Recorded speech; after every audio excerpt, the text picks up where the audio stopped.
as I understand your background, you're not a Republican and nor are you a conservative. Is that accurate? That would be an understatement.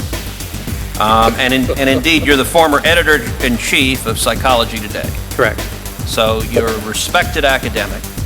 You testified before this committee that Google's manipulation of votes gave at least 2.6 million additional votes to Hillary Clinton in the year 2016. Is that correct? That's correct. And I want to make sure I understand. You personally supported and voted for Hillary Clinton. I was a very strong public supporter of Hillary Clinton, yes. So you're not dismayed that people voted for her, but your testimony is that Google is, through bias in search results, manipulating voters in a way they're not aware of. On a massive scale, and what I'm saying is that I believe in democracy, I believe in the free and fair election, more than I have any kind of allegiance to a candidate or a party. And looking forward, if I understood your testimony correctly, you said in subsequent elections, Google and Facebook and Twitter and big text manipulation could manipulate as many as 15 million votes in a subsequent election. In 2020, if all these companies are supporting the same candidate, there are 15 million votes on the line that can be shifted without people's knowledge and without leaving a paper trail for authorities to trace. Now you described the Go Vote reminder, and you said it wasn't a public service announcement, but rather manipulation. Can you explain how? I'm not sure everyone followed the details of that. Well, sure. If on Election Day in 2016, if Mark Zuckerberg, for example, had chosen to send out a Go Vote reminder, say just to Democrats, and no one would have known if he had done this, that would have given that day an additional at least 450,000 votes to Democrats. And we know this without doubt because of Facebook's own published data, because they did an experiment that they didn't tell anyone about during the 2010 election. They published it in 2012. It had 60 million Facebook users involved. They sent out a Go Vote reminder, and they got something like 360,000 more people to get off their sofas and go vote, who otherwise would have stayed home. The point is, I don't think that Mr. Zuckerberg sent out that reminder in 2016. I think he was overconfident. I think Google was overconfident. All these companies were. I don't think he sent that out. Without monitoring systems in place, we'll never know what these companies are doing. But the point is, in 2018, I'm sure they were more aggressive. We have lots of data to support that. And in 2020, you can bet that all of these companies are going to go all out.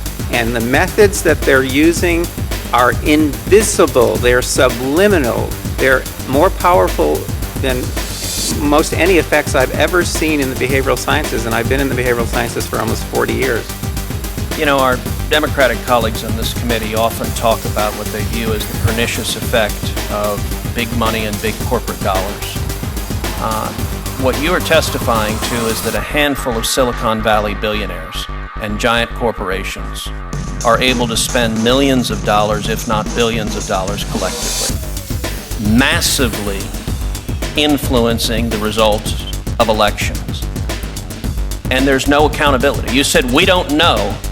We have no way of knowing if Google or Facebook or Twitter sends its Democrats or Republicans, or how they bias it, because it's a black box with no transparency or accountability whatsoever. Am I understanding you correctly? Senator, with respect, I must correct you. Please.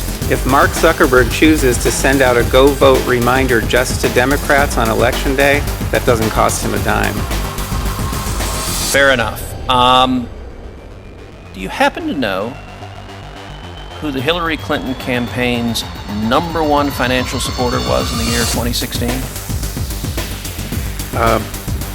I think I do, but please remind me.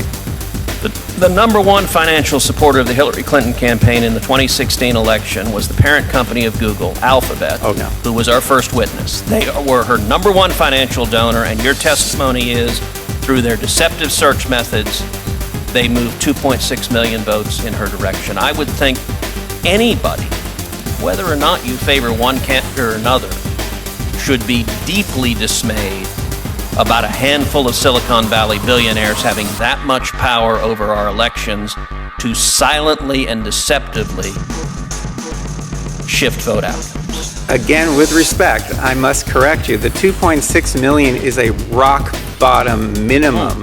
The range is between 2.6 and 10.4 million, depending on how aggressively they used the techniques that I've been studying now for 6.5 years. Wow, could you just say that again, please? The 2.6 million is a rock bottom minimum.